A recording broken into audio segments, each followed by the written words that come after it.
Hello, Jesse James here for a Sound Game Critique recommendation. Today, we'll be looking at Azure Striker Gunvolt for the 3DS.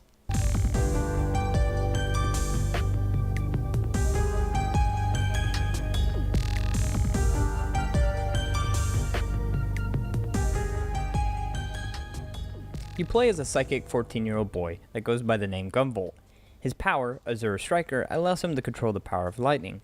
You're an associate with a resistance group, but by the end of the intro mission, you end up going rogue after a change of plans. Gunvolt then starts to do freelance to pay for the bills, but the strange thing is, you're working for the same group against the same enemy.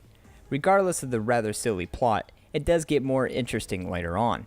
I was surprised at the fact that the dialogue is actually cleverly written, and it even made me laugh quite a few times. The shining feature of the game is the combat. As Gunvolt, you use a pistol and your psychic power to take down your enemies. Both are actually weak when you try to use them separate, but together it almost feels like you're unstoppable. The system is simple. You use a pistol to tag your enemies, and then you can lay in massive damage with your power called the flash field. The more tags on an enemy, the more damage you deliver. I cannot express how much I love this. It is beyond satisfying to be able to dash quickly through a level and lay waste to all your foes. On the bottom screen of your 3DS, you have 4 customizable slots. These allow you to unleash Gunvolt's skill powers. The skills are divided into 2 groups, offensive and supportive. A lot of these attacks are awesome to watch and just feel insanely good. Lux Caliber, one of the offensive skills, is a massive electric blade that does a ton of damage in the direction that you're facing. And then there's supportive skills that help boost lost HP and EP at the cost of your SP. Another way to enhance your playing experience is through customizing Gunvolt's gear setup. You can edit his bolts for his pistol allow for more tagged targets, left and right eye for added buffs such as a quicker EP gang, the ring will give you the ability to either air hop or do air dash in mid-air, and the pendant provides protection from being harmed as long as you have EP to discharge. The pixel art is truly top of its craft. Characters are full of detail and the backgrounds are thriving.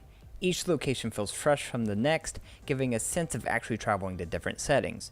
The bosses who run the levels are unique and have their own set of skills, giving you a challenge until you learn all their movesets. The levels do lean towards the short side, but are designed to be played in multiple runs. Plus, with all the different challenges, you can keep replaying the levels, attempting to beat them under a certain time, or trying to get a higher rank. At the end of each level, you're rewarded with some attempts to unlock items for the crafting section, and sadly this is a major issue. It makes getting the right gear sometimes impossible due to chance, requiring playing the level multiple times and the dependency of using the challenge system to get the right crafting items. It just would have been better if they would have rewarded you by getting a higher rank in each of the levels. Obviously, this game will be compared to other titles like the Mega Man series, and rightfully so. It follows closely but chooses its own path, evolving in an old formula into something new. It may have some issues, and that's fine. All in all, it's an experience I soon won't forget, and I'm really looking forward to the possibility of seeing more titles in this franchise. Thank you for listening. Click subscribe to get other content such as podcast episodes, recommendation, and video junk. If you want to find out more information, check out our website at soundgamecritique.com. Is SoundCloud your thing? You can find us there too at soundcloud.com/soundgamecritique. And remember, play some games.